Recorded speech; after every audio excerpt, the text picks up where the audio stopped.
bacon. Ew. No mistaking the bacon, no faking. No faking nor forsaking or mistaking the bacon.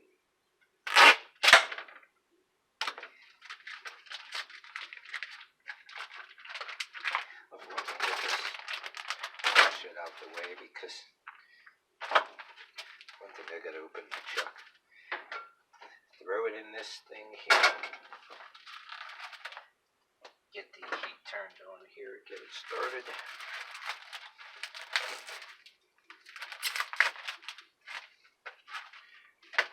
Nice slab of ground chuck. In there like that.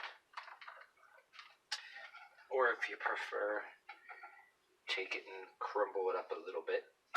And then throw it in there like that. You know, just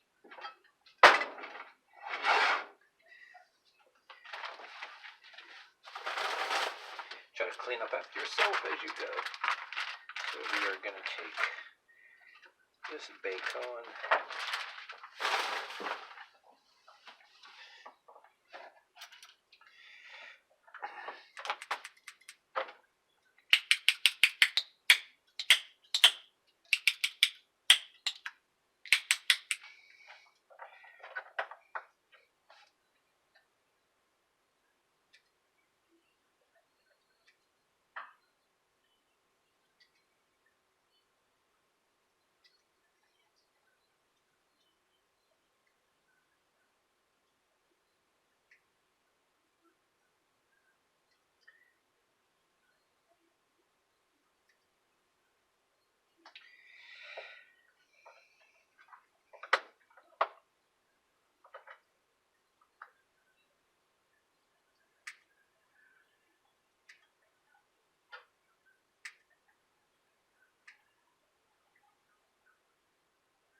Cut it in very small pieces.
Gonna have to drain the grease out of this because you can't have that much bacon grease in this. But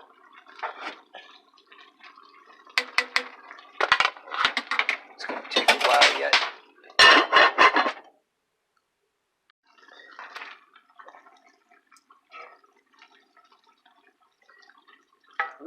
Ooh, yeah.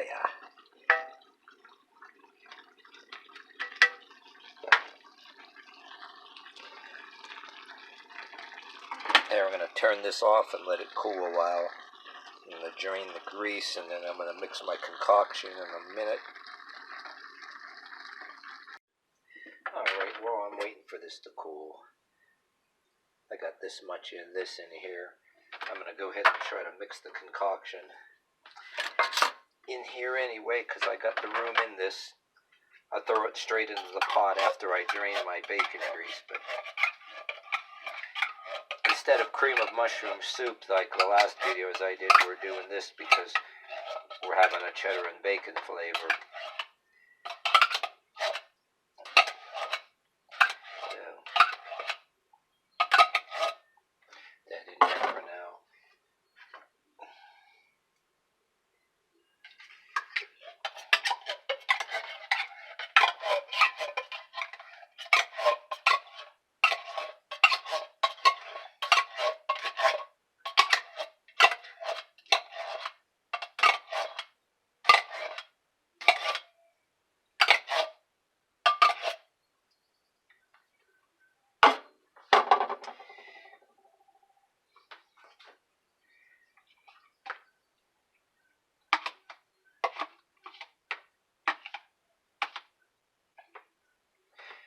this aside and we'll go ahead and drain our grease.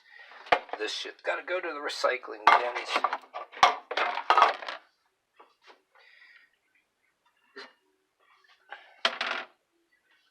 This big old metal lid here, I want to get it out of my way and not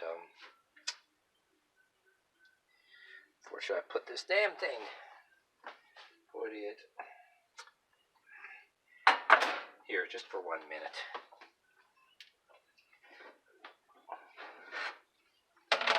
Go through this in here. I want all the bacon grease out of here. Do not want a shitload of bacon grease in there. But we're going to have the bacon flavor. Let that drain a minute or two.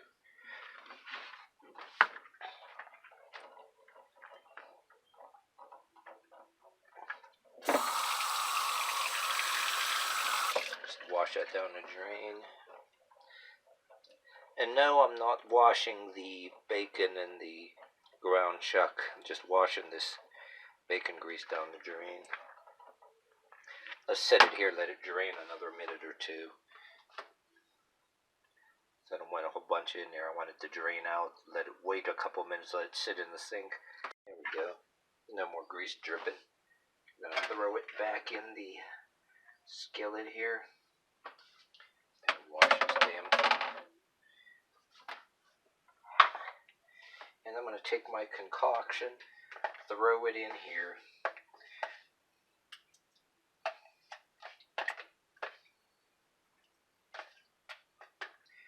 We're going to mix the cheese after, but damn it. Get a spatula, whatever, the spoon or a spatula here.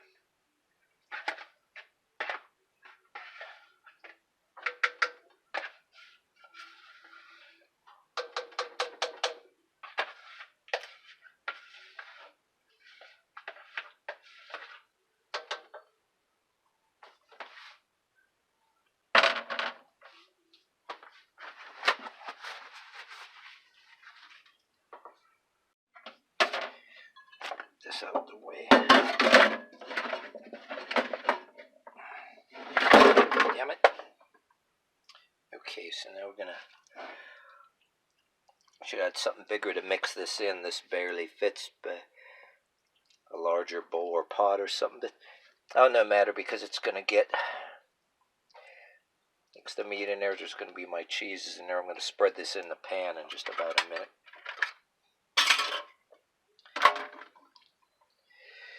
Gotta be real careful not to make a mess here. I should have put this into something bigger to do the mixing, but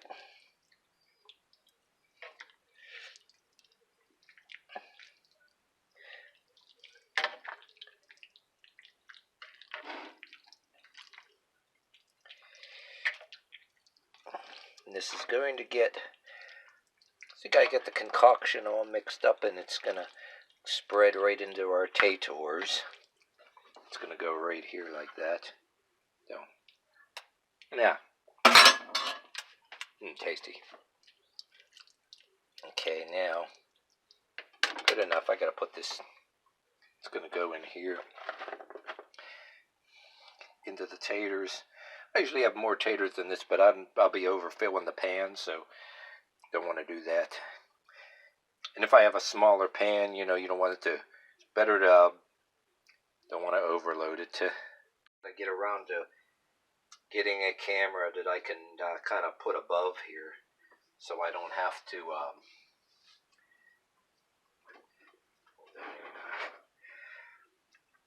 but we're going to pour that in there, and we're going to spread it all around.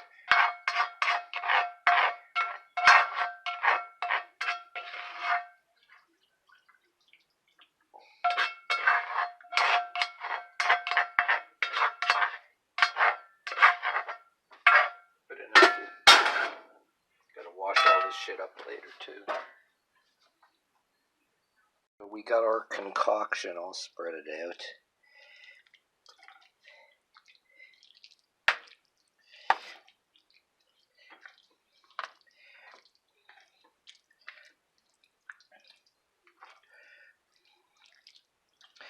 All right. press it in. Gonna press it into the potatoes. Press the mixture down into the potatoes because you gotta have room for our cheese. And boy, are we gonna. Just give it a good spanking. You, oh, ow, stop it. That hurts. Ow, quit it. Ow, ooh, ow, ow. Yes, hurt me. Yes, beat me. Ow, stop it, it hurts. Ow, stop it, it hurts. Stop it, it hurts. Ow, ow. You're hurting me, stop it. You're hurting me, stop. Ow, ow, ow. Gotta have a song about pain. About spanking. Or, ow, stop it, you're hurting me. Ow, stop hitting me. Ow, ow, ow. But,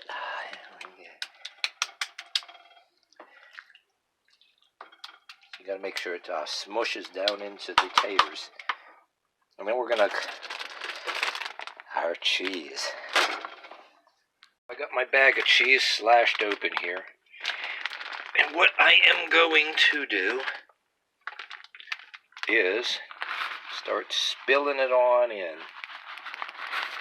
Spill it on in there. Just dump the whole damn thing in there because that's what it's going to take.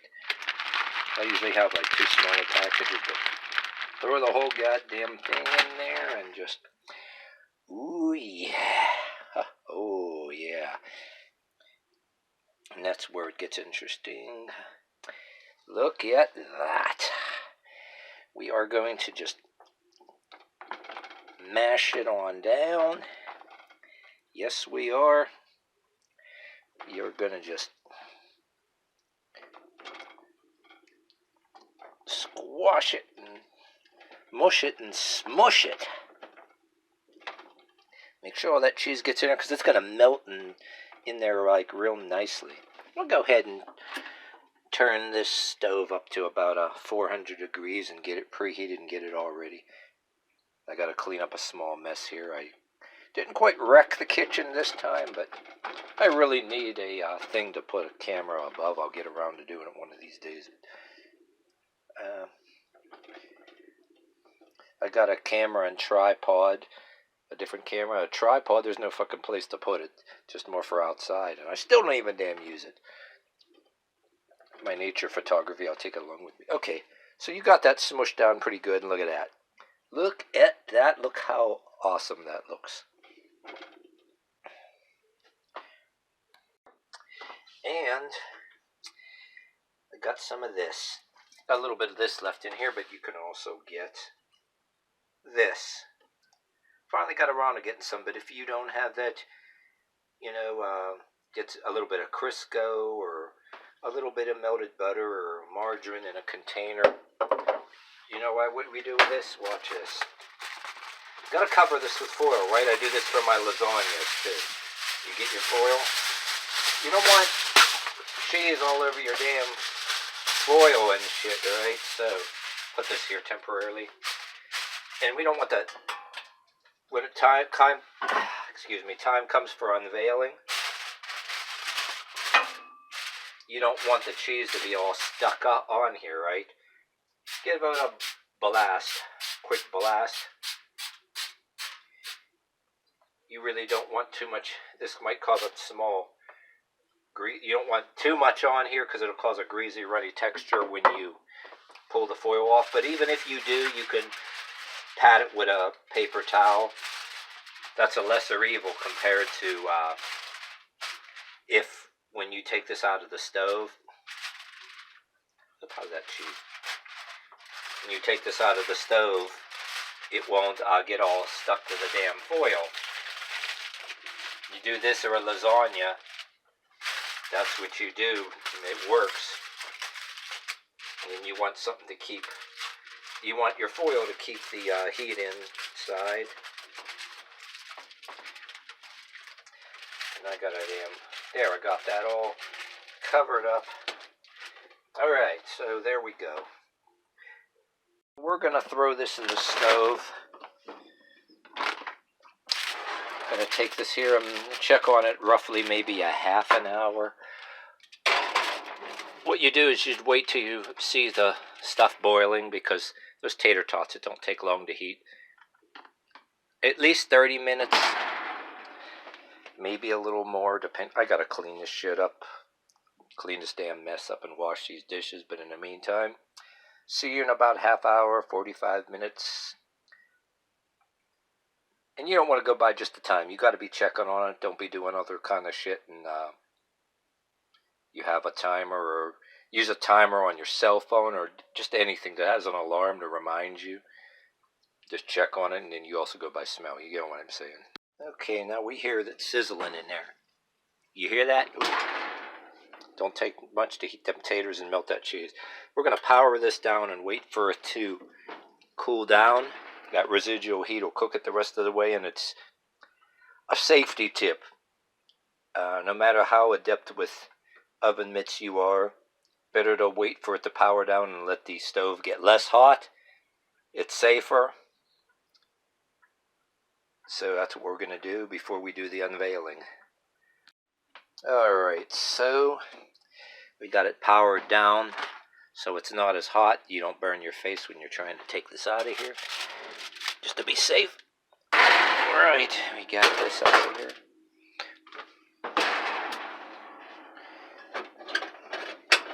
My damn lid out there. So, hopefully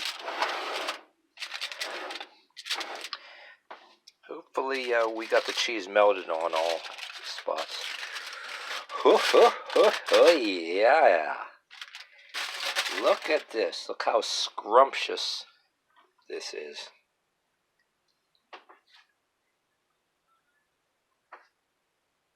So we're going to serve some up. You know what? I'm going to get this the hell out the way for now. I'll set it over here because I got to serve it up. So, just like a lasagna, keep in mind, when you have this for the next day, it cuts up real nicely after it's been chilled and you stick it in the microwave. It can flop around and all that shit when you take it out fresh. So I almost gotta wonder in some cases. Let me get something here from the handy utilitarian tool rack here. So you can even take a spoon, because you know what, it's gonna be damn some cases, you know, it's till it chills, just like a lasagna. If you want to even spoon this out, hey, it eats all the same way. If this comes out floppy on your plate, it eats the same way, but it's when it chills, you'll be able to cut a slab right off of there, and it'll be right in the microwave. So as of right now, that's gonna be a little bit floppy. Even lasagna, when you take it hot out of the oven, that's just the way it is. But say when I serve this the next day, that's gonna be like chilled, and then it'll cut real evenly. It won't flop around like this. Lasagna even falls all apart like that when you take it out of the oven. If you wait till later and chill it, say if you're not hungry right away, or you're waiting for your dinner guests to come, there you go. And then I'll just serve for my partners here, and then serve mine. I'm gonna serve mine. Yeah, I think I did this in a video before. I just wanted to do something a little different. Try this a little differently. Like I said, you can do this like the original way I did it before with cream of mushroom soup. If you want to use other kind of things, or your favorite cheese, there's other ways. It was on, for some odd reason, it's on the internet. Even in Google, is called Connecticut beef dinner. But there's variations of it on the internet that you can find. Well, we found this one where you put bacon in it and then use different kind of soups and cheeses. I made this particular one before, and then my other one I made, but I wanted to do a different approach this time. I didn't want to make the same thing like a video I did before, but, well, I did. I mean, if you're into this, you can make it, just do it again and again until you get it right. Couple different approaches to making it. But there you go. That's gonna chill. Oh, good. So there you have it.